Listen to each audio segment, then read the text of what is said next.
This is the Sidereal Astrology forecast for the February new moon using Sumerian and Babylonian astrology. And this is going to run us from February 10th to March 10th. And that is using Egyptian Standard Time. Make sure while we're going through this, you take your local time zone into consideration. Before we get started, just a couple of quick things. If you could hit the like and subscribe button, that really helps me out when you do that. And it helps other people find videos like this. I'm doing a 42% off everything only for people watching this video. That promo code is going to be in the video description. I have a giant list of resources on my website, SumerianAstrology.com. A lot of it's free. I have books, software, PDFs. While you're there, anywhere on the page, if you go to the very bottom, you can subscribe to my newsletter. That's going to enter you to win a free 1-hour reading and also get a chance to do some other cool stuff. I'm still only up to 4 or 5 newsletters in the last few years, so don't worry about being overwhelmed with my awesome content. One more thing, I was inspired to create a free meditation support group. So if you or anyone you know is having trouble meditating, or you want some other people around to talk techniques and help keep you accountable in your meditation practice, go to my website. Same thing, I'm right on the homepage, SumerianAstrology.com. Basically just an open Zoom room. I'm going to be there every Sunday, 11 a.m. to 12 p.m. Eastern Standard Time. I'm actually going to be on there longer in case anybody wants to stick around and talk. I usually just block out 2 hours for stuff like this. So if that's something you're interested in, again, links in the description. All right, let's jump right in. We are using the lat long of the Giza pyramids. The new moon was actually at 12:59 a.m. Egyptian Standard Time. And this program that I'm using is Stellarium. Download it for free at stellarium.org. It's updated all the time. You can get a lot of cool plugins from NASA's Jet Propulsion Laboratory and all kinds of stuff. So definitely check that out. And I'm going to pull out some of these constellations over here. We're going to center on the moon. If you have this program, go ahead and click the planet, star, whatever it is that you want. Just hit the space bar, and that will keep it centered as you are scrolling around. So the first thing we're going to do is we're going to look at the overall sky as a snapshot. And this is going to be the energetic echo that affects us throughout the month. So everything else that's happening, this is going to color that. As you can see, the moon is conjunct with the sun. That's what gives us the new moon. This month, we are in Capricorn. However, we are in the fish side of Capricorn. So this side is the goat, this side is the fish. They do make a difference, a slight difference, but it's in there. This fish is going to be associated with Enki, and also these two fish of Pisces, which were sacred to Anunntum and Nanshe, basically like the same deity. She was the matron goddess of widows, orphans, and the infirmed, and basically anybody who was in need. She was very loving, maternal, altruistic. She rescued orphans. She was very psychic. Her priests liked to do special rituals at her temples to get psychic abilities and have prophetic dreams, and generally just do dream interpretation. And so all of that is going to be associated down here in Capricorn. Additionally, we have the fish being one of the sacred animals of Enki. He was the god of the fresh water and all fertility. Everything that makes civilization what it is, this is the realm of Enki. Innovation, communication, technology, classical artistry, they're all wrapped up here in this constellation, which we get some of this in this fish of Capricorn. So this is a nice combined spiritual and civilized type of placement. This opens up the door pretty wide for anything that you want to do this month as it relates to your deeper spiritual work, any altruistic pursuits, charities, volunteering, as well as any type of artwork,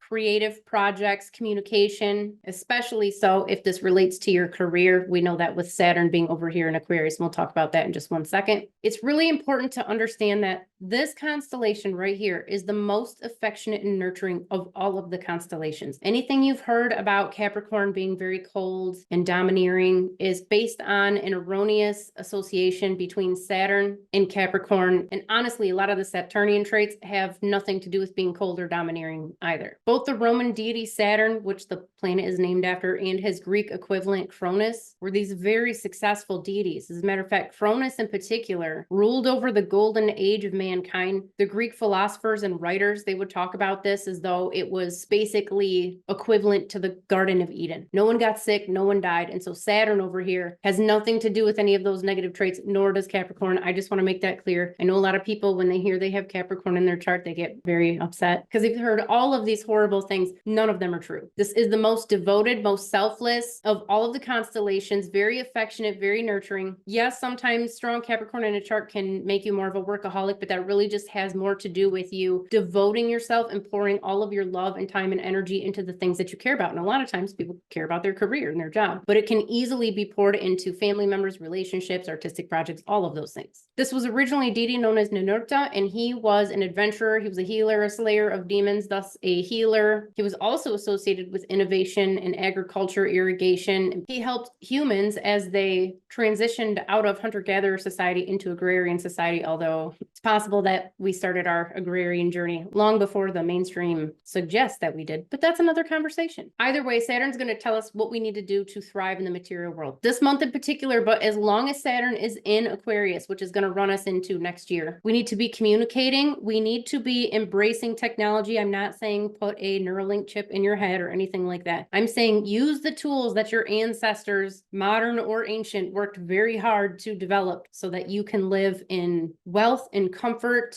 And if you don't think you're living in wealth and comfort, just consider in ancient times the type of technology they had in their best homes, their palaces. Did they have that running water, the indoor plumbing, central air? They have ceiling fans? Not as far as I know. So they were sweating and roasting and drawing water from a well. And while there's definitely benefits to living in that way, I'm just letting you know, if ever you are beating yourself up because you're comparing yourself to Jeff Bezos and Elon Musk and whatever other billionaire out there with a plane and a yacht, don't feel bad, because compared to most of the human beings that ever lived, you are fabulously wealthy. Look around in your home, no matter how old or broken or decrepit it may seem. I promise you, if you were to take that home and transport it back in time 2,000 years, nations would have gone to war to get what you have. So a little bit of perspective. So that's what I mean when I'm talking about embracing technology. I don't want you to become a cyborg. I don't want you to spend all of your time scrolling through social media. Just,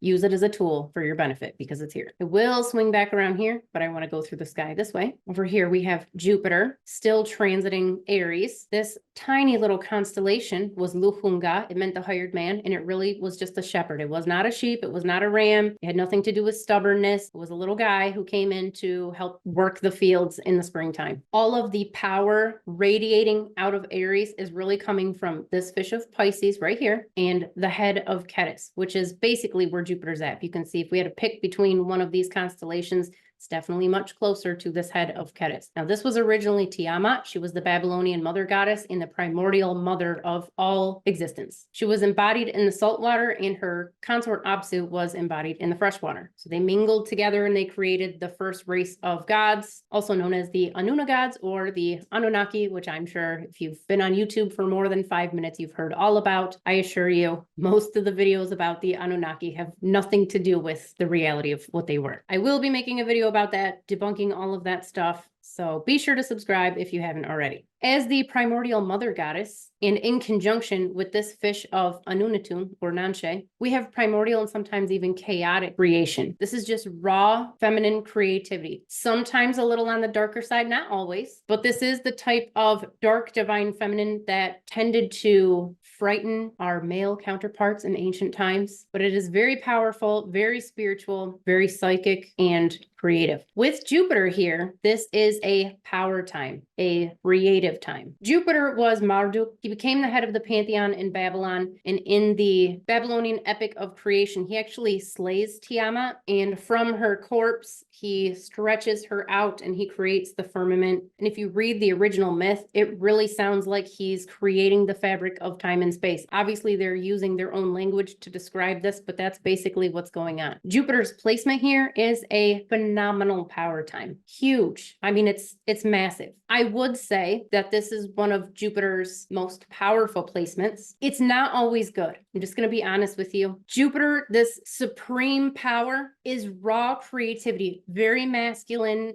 sometimes very aggressive. When this energy is channeled in a constructive manner, we're talking about changing the world, whether that's your own personal world or the outer world, the world at large. It's a time of change and creation. When this is channeled in a destructive way, it can rip things apart. How this is going to impact you personally really just depends on your personal natal chart. How is your Jupiter positioned? What else do you have going on in Cetus or Aries or this fish of Pisces? The best thing I can tell you this month for every crazy everything going on in the world. This is just a time of change. We're in like major transition time. Fortunately, I do think that the new moon in Capricorn is going to kind of tame some of this, and we're going to get some of the softer feminine energy coming out of Ketis and this Jupiter over here. Is there still a potential for some drama and chaos out there? Absolutely, there is. More so in the grander scheme of things, in the geopolitical setting. In your personal life, this is more likely to be a very spiritual and creative time, especially where romantic relationships are concerned.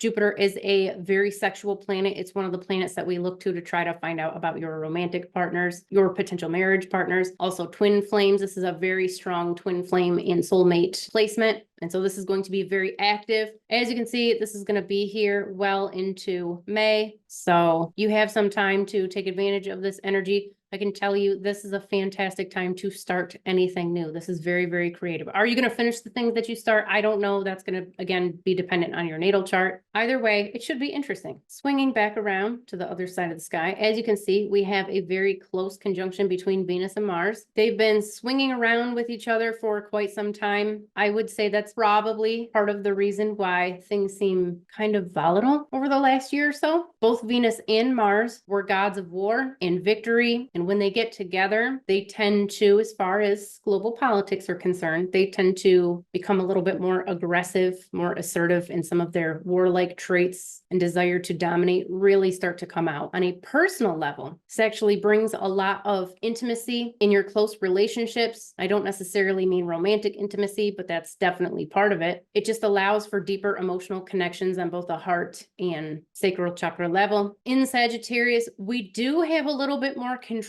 over these two this month, which is definitely a plus. Sagittarius is the constellation of success. Anything that you try to do with Sagittarius, if you're working with Sagittarius energy, you are setting yourself up for victory. And it's just allowing us to have a little bit more control over our emotions, maybe not wearing our heart on our sleeve. We're able to set and maintain more boundaries. Again, how well you're doing that is going to depend on other things in your chart and also how you're working with these energies. You have a lot of say in what you do with these. And over here, obviously, we have Mercury right in the goat side of Capricorn. Mercury was Nabu, very similar to the classical meaning of Mercury. It's logic, reason, intellectual curiosity, communication, listening, learning, all of those things. Here in Capricorn, it's really favoring intellectual work in particular. If you're trying to write, trying to do your master thesis, learn a new language, any of those things, it's definitely going to benefit you. I would also say take the time to learn from your passions, the people and projects and the things that you're pouring all that energy into. Try to listen to these and see what they're trying to tell you on a deeper level. I am going to do something real quick here. I don't normally do it just because I usually try to stick with the traditional Sumerian or Babylonian planets, although yes, there is evidence that they knew about the outer planets. It's a different conversation. I'm not going to bore you with it right now. Even if they didn't, the outer planets have still been circling us for a very long time, and they do still have an impact on us. So I'm going to take a quick look at those. But I want you to understand before I do this, that the information I'm giving you about Ceres, Vesta, Uranus, Neptune, and Pluto is based on my research. I tracked these minor planets, outer planets, whatever you want to call them, for years, using hundreds, if not thousands of charts, testing different hypotheses as far as what they do to us until I got it pinned down, I think, very well. And just so you know, the way most astrologers come up with information about this, they just take the namesake. So whatever somebody named that planet, they named it Neptune, Uranus, whatever, they would just take the mythology of that deity and just superimpose it onto that planet. They did not test it or track it or anything. Additionally, they took events going on at the time that the planet was discovered, and they also put those onto the planet. For example, the spiritualism movement was kind of in full swing when they discovered, sarcastic air quotations if you can't see, discovered Neptune. For that reason, Neptune is very mysterious and spiritual and kind of ethereal, and it doesn't make any sense. It's kind of silly. You have to test and see what it actually does, and then you have to apply those things to the planet and then test it again and to continue to refine your theory. So with that said, let's go ahead and look at the two largest asteroids in the asteroid belt. They make up a combined third of the asteroid belt. I believe Ceres has its own gravity. Vesta has some of its own like soil substrate. I mean, they are massive. They're almost certainly the remnants of a smashed up planet. Very possible a planet similar to Tiamat. If you read the Babylonian creation myth, sounds suspiciously like Marduk Jupiter may have destroyed a planet. But again, different conversation. Subscribe, we'll get there. So we're going to do Vesta first. As you can see, it's over here in Taurus. My research has shown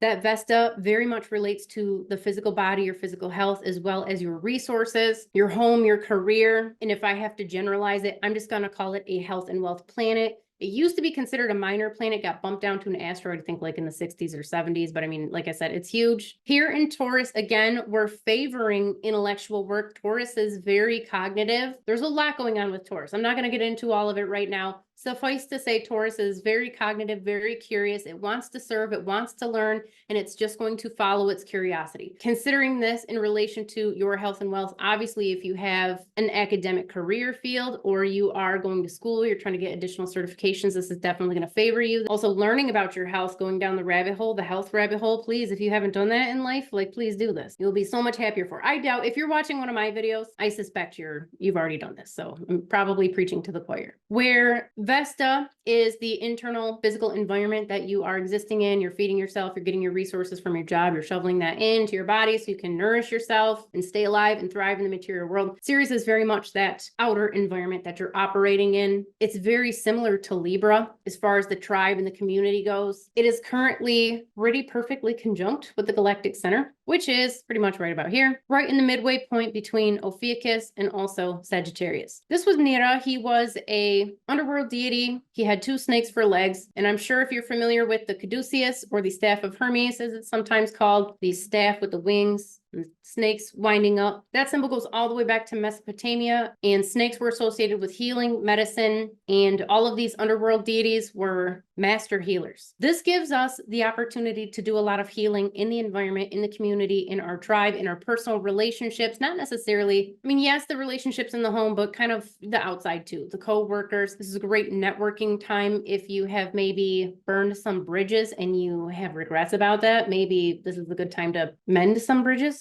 Is that the phrase we're looking for? Maybe get back in touch with some people. Something to consider. With it being this close to Sagittarius, we are looking at having more control over that environment. So if you're in sales, you do a lot of marketing or networking, this allows you to kind of read the room a little bit better and to get a better foothold over what your customers, your clients, your students, whoever this group is that you're dealing with, to put you in a better position to lead in that environment. If you were thinking about moving, this might be a good time to shuffle that up a little bit and get out there and actually change your environment that you're living in. Uranus has been here in this area of the sky for quite a while. The best way to understand Uranus, it's kind of like that Capricorn energy that I talked about, the selfless, devoted, nurturing passion that you're pouring into the things that you care about. Well, it's been in this portion of the sky. It is kind of forcing us to put way more energy into everything that we're doing without us maybe realizing it. And depending on what your chart looks like, this can result in you overworking yourself or just pushing yourself way too hard. As Jupiter approaches this conjunction with Uranus, which is going to happen, I mean, it's already there mid-March, but it's really going to be this tight conjunction right around April 20th. It's going to amplify both of these, especially the Jupiter energy, though. It's just going to kind of come from behind and push that Jupiter, that creative, possibly destructive energy out into the world. Fortunately, it's already moving into Taurus by the time this happens, which I believe is going to temper some of this. I'm glad it's not conjunct with the Pleiades. That would be probably a really bad situation considering everything else that's going on. But we'll be talking about this again at a later date. So again, subscribe. Now, Neptune's been over in this area for a really long time. In my experience, Neptune is basically all of this Aquarius energy, this Enki energy just crammed in to this planet. So we're looking at communication, innovation, technology, marketing, networking, artistry, all of those very civilized areas. Its placement here in both Aquarius and Pisces, and honestly, the entire time it's transiting Pisces, which is going to be a while. This is a time of great change as far as society and civilization go. And it's not necessarily destructive, but anytime there's a change, I mean, you're going to lose a lot of the stuff from the old. But this is something karmic in nature. It's something that kind of has to happen. So this whole period started can probably say back in 2003 is when it really starts to shift. And as we move forward through the years, we're going all the way into, I would actually probably call it 2048, which I realize is a long time from now, but this is a major shift in human society. So that's just going on in the background all the time. What's especially interesting, though, is that while Saturn is transiting Aquarius, we get much more of this energy than we otherwise would. So especially here, I don't know if you can see it. Hold on, where's my Saturn? So from probably, 2022, and we're just generally looking, I'm not getting hung up on the precise dates, through 2025, this was a major change in human history. I'm sure this isn't news to you. As you can see, Pluto, well, you can't really see it. It's tiny little thing. Pluto has been in this area for a really long time. How long, you ask? I'm going to call it maybe 2019, right through. It's going to run us up until maybe 2028. Now, this is just the void portion of the sky. So we're getting subtle Sagittarius and subtle Capricorn, and they're overlapping here. It's not a clear cutoff. When we have this void between constellations, it's both. It's just they're not overly dominant. As a matter of fact, if you wanted to, you could look at it as its own separate constellation, this midpoint. With all of Sagittarius's control, success, and ambition, we kind of mix that up with the goat side of Capricorn in particular, although we get both of them in here, the fish and the goat. It's a lot of pouring energy into the things that you love. So again, it's going to depend on your personal chart. A lot of people are putting way more time into working than maybe they otherwise would. With Pluto here, Pluto was named, I believe, by a 7-year-old girl, as opposed to some of the other newly discovered planets, if memory serves. I suspect because she was young, she used her intuition because Pluto is actually sort of similar to the things that it's actually doing to us, at least as far as my research has shown. It's actually very similar to what a lot of people think. It is very spiritual, very karmic in nature. I cannot verify any of the destructive aspects of it. I know a lot of people say that it is destructive, but I think that relates specifically to people's personal karmic experience. If you came here to punish yourself for some past crimes or deeds or misdeeds from other lifetimes, sure, it's going to bring that up for you. If you came here to work on your spirituality and be a good person and give of yourself, I mean, it's going to manifest that way too, but it's not inherently negative or positive. But while it's here, we all have the opportunity to pour more time and energy into these aspects of our life. And we're just going to do that naturally anyways. Everybody's doing it on some level. Obviously, again, your personal chart's going to make a difference on that. All right, let's go ahead and do a day by day to see how these things are going to be affecting us. Again, keep in mind, this is very general. We're not getting too hung up on the precise time because it's not really going to matter unless we're comparing this, the new moon, to your personal chart. Now, if you're not sure what's going on, the reason why we're following the moon is because it is the fastest luminary in the sky. It's going to give us the most accurate, well, this and the vertex, another conversation. I'm not going to do the rabbit hole thing today, but the moon is going to trigger all of the other planets and even the constellations. It's going to go in there and wake everything up. And so this is going to give us the best day-to-day horoscope on the 11th, right around 3 a.m., basically, Egyptian Standard Time. We're going to have a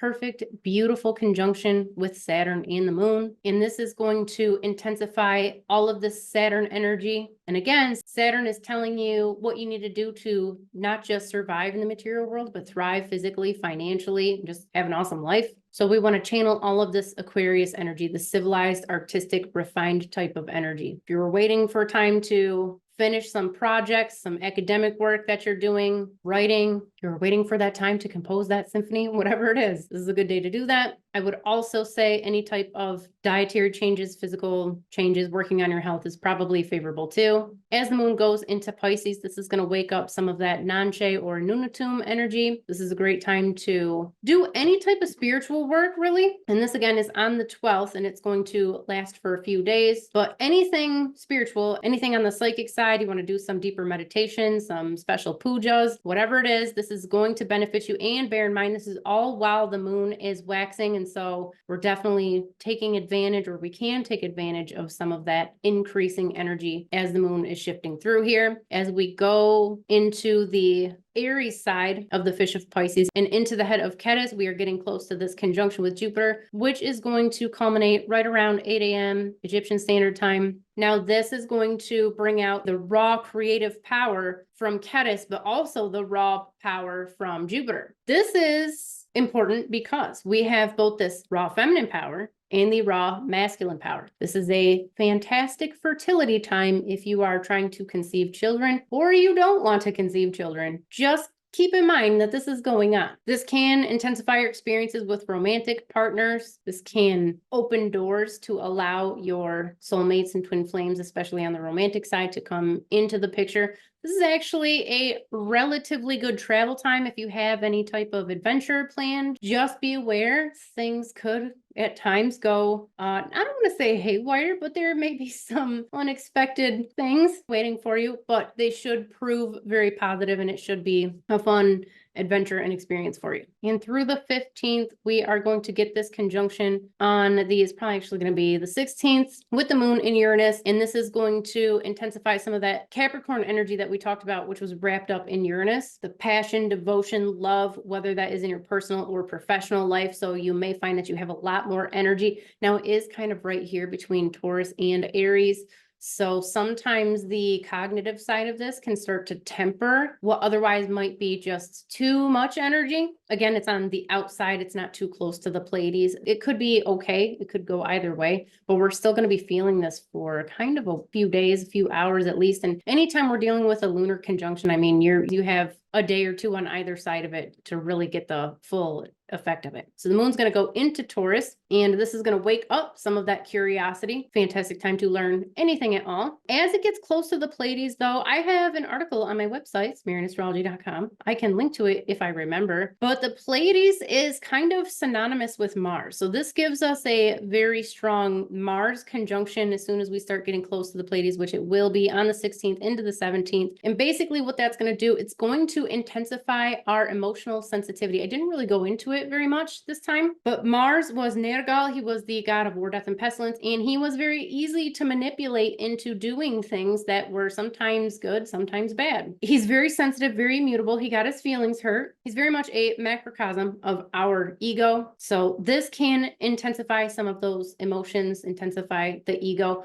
Fortunately, doesn't seem to last quite as long in here. It really starts to go back to the intellectual aspects. Now, though, that in itself is a whole different conversation. Suffice to say, Taurus has a lot of Mercurian associations, connections to rain and thunder and clouds, and this whole fertility aspect to it, which really comes down to a deeper association with Mercury, which is why I'm talking about like the intellectual stuff, just so you know. I haven't really gone into that because it's a whole different conversation and most people don't care. Into the 17th, we can call this a conjunction with Aldebaran, which was the bull's jaw. We have higher celestial meanings wrapped up here. So this is a good meditation time in general. Again, this is going to be on the 17th, but generally it's a pretty powerful time and a time of success. The moon is going to start moving into this void portion between 4 different constellations. In the Sumerian zodiac, the path of the moon, these 2 were constellations. It wasn't until the Babylonians took what the Sumerians had and they kind of whittled it down to the 12 signs that most people are familiar with. There's deeper meanings here. I won't go into all of the detail, but these 2, Auriga and Orion, are actually very similar. They're very paternal. I would say this one down here, Orion's a little bit more stern and aggressive, whereas this one up here is a little bit more nurturing and softer. Their leadership, they are guardianship, protecting. We don't have a lot of tolerance, especially when we start getting close to the top part of, this was the true shepherd of Anu, and this was kind of like a staff he was holding. When we start getting closer to him, we really lose our tolerance for corruption, wickedness, evil, all of that. We don't really have a tolerance for that. Even if you are that type of person, you have a lot of that in you. You may even find that you don't have a tolerance for it in yourself. And then as we start to get into Gemini and really all this whole void portion, again, we're dealing with all 4 of these energies and they're all wrapped up here together. Gemini, even though it looks very similar to what it originally was, these were both aspects of Nergal, that deity I talked about in Mars. So we still have a lot of that same sensitivity, but this speaks much more to the intimate aspect of Nergal. He does have a very strong, passionate, stable. I mean, it was eventually stable. It was tumultuous as it was getting started, but a stable relationship with his consort, Eresh Kigal, the queen of the underworld. They live happily ever after. So we get that aspect with the soulmate, the soul connections, but really Gemini is the most empathic and heart-centered of all of the constellations. There's not a whole lot cognitive here. It can be very protective, especially of your loved ones. And while the moon's going in here, it can increase those things. But what it's really doing is it's triggering some of this heart energy. If you have been pushing yourself too hard, you don't have boundaries, you're in a toxic relationship, a lot of times this can trigger illnesses, autoimmune issues, flare-ups. So hopefully you haven't been falling prey to any of those things. On the other hand, this is also a really good time to heal your body, heal yourself, heal some of your relationships, and just kind of go inward and focus on the heart and creating from this heart center. A lot of the Babylonian omens related to Gemini actually dealt with illnesses and healing. And again, this goes back to them being associated with Mars, the god of war, death, and pestilence. It's worth mentioning that this deity Nergal was beseeched for healing and slaying of demons and whatnot. The moon is going to move into Cancer, and this is an extremely internal constellation.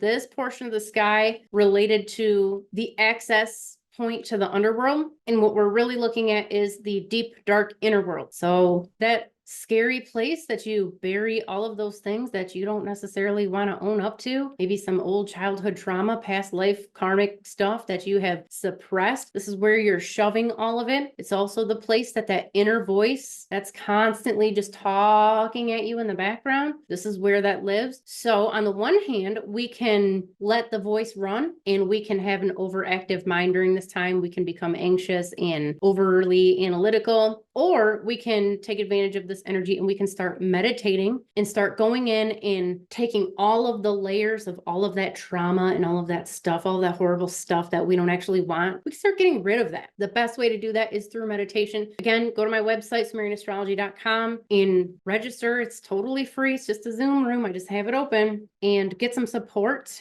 and talk about your meditation experiences, your failures, I have them too. I tell you all about my many years of meditation failure. So everything's easier with support. So just consider doing that. Either way, this is a great time to meditate. All right. So we're still not quite at the full moon at this point. So all of your efforts, they're going to be accumulating and growing. We're going to start to go into Leo. We're going to be in this void portion on the 22nd into really the 23rd is when we kind of pop into it. Now, Leo was all of that Nergal energy, that war, death, and pestilence deity who also did some healing, had like the really great relationship with his consort, Eresh Kigal. That's all wrapped up in here. On top of it being the battle mount and thus in some respects, I mean, it's actually her, Inanna or Ishtar. She was known as the Lioness of Heaven. She was embodied here in what is now the King Star, was originally the Lioness of Heaven. This was just her over here. So we get all of this strong Venus energy. So very strong Mars and Venus energy just wrapped up all in here. So having the moon come in here is kind of like having a conjunction with either of those. Again, it's going to increase our sensitivity. It is going to make us very vulnerable on a physical and emotional level. Now, how this results for you, it's going to depend on what you're doing with these energies, how you are living your life, and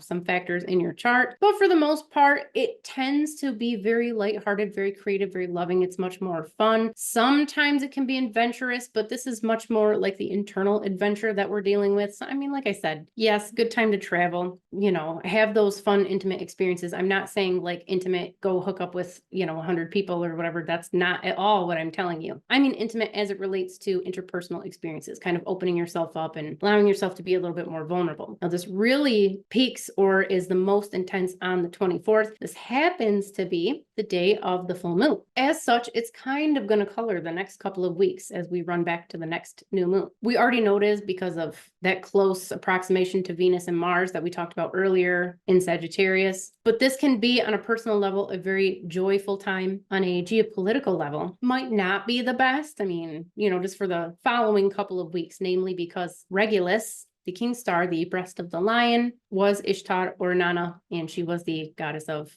victory and war and all of those things too. So yeah, I mean, it could be rough the next couple of weeks. I'd also say anytime the moon is in Leo, we have more physical sensitivities. We are more susceptible to illnesses, toxicity in our relationships and our environment. So just something to kind of keep in mind. That kind of continues into Virgo, but Virgo is much more physical than the emotional side. It relates very much to our health and wealth. They were two different deities, two goddesses, and when you get right down to it, they were just aspects of that Venus figure, Inanna or Ishtar. But this is her in her much earlier agricultural guise as the Earth Mother. She was credited with domesticating animals and crops and basically the advent of agrarian society. She's very much about the connection to the earth and the land, the material world, but in a very joyful, pleasurable way, as opposed to anything overtly material, as people might understand it. Now, on the 28th, 29th, we are dealing with a conjunction with Spica. This is the health and wealth star. So this triggers wealth. It triggers healing in your physical body, and it's generally a very good day. Just to give an example of how you can take advantage of this, if you were to do a special meditation, a healing or abundance type of meditation, or if you were doing some sort of special puja to get more money or a job or a better career, or, you know, sell your house, you can move to a better one. This is all the type of stuff that you would want to do on this day in particular. Now, I will say that by the 28th, we are well into the waxing moon. So I would try to spin this a little bit if you can, to try to get rid of some things that are blocking your wealth or some health issues. So in the meditations, I mean, obviously always go from a place of creation and love and gratitude and accepting and just being loved by the universe. But you may also want to use it as a time to get rid of some old stuff. Old dietary issues, old programming. Maybe you got to go way down deep and get some old programming out of there so that you can continue to heal and grow. Maybe you got to get rid of some of those scarcity and poverty issues, those fears that may be blocking you and holding you back. Like, consider that too. And honestly, anytime the moon is in Virgo, these are all great times to work on that stuff, all of the health and wealth stuff. All right, so now we're going to get this void portion right here. Now, this is real. I mean, arguably, this void is not as big as it appears on the screen here. This whole portion related to Libra, and this is all really strong entrepreneurial energy. So if we have any entrepreneurs out there, this is definitely a good placement for you. But even everybody else, this is the community, the tribe, the marketplace, and this is increasing some of that social aspect. It is not social in the let's go out and have fun and party type of social, although we can get some of that too. It's much more social in forming real bonds in the community, in your tribe, in your town or village, which I realize in modern society is really big. It's not just like, you know, a couple hundred people in your village, unless you live in your village. I mean, then I guess it does. But otherwise, great time for any marketing, networking, and just getting out there and being a productive member of society and contributing on some level. In the Babylonian omens and even some of the other omens relating to this area of the sky and some of the other Mesopotamian cultures, this was just a really strong financial, like these scales here of Libra, they're very financial. They're not really about balancing, non-confrontation. That's all silly stuff that came later. And if you have some strong Libra in your chart and you're saying to yourself, or you're yelling at the screen and telling me that, no, I am very non-confrontational because I have, you know, whatever in Libra, I promise you, has nothing to do with Libra. I guarantee you 100%, I can show you elsewhere in your chart where this is coming from. It almost is never coming from Libra. Now, Libra will make it so that you get along pretty well in society. But again, this comes from a deeper survival instinct, being able to read the room and make sure that you can continue to buy and sell your wares, that you can continue to work and feed your family and take care of yourself and pass on your genetic code for the next generation and so on and so forth. All right. Speaking of some of those relationships, we are going to get this conjunction on, it's looking like the second, third is when we're going to get the moon perfectly, beautifully conjunct here with Antares. You wouldn't be able to see Antares anyways. I do believe the moon is occulting Antares at this point, but you wouldn't be able to see. The moon's too bright, obviously, and you just wouldn't be able to. But Antares was the Lisi star. She was the lamenting goddess. She herself was not sad. She just dealt with sad people. So sometimes this can bring the sad people in.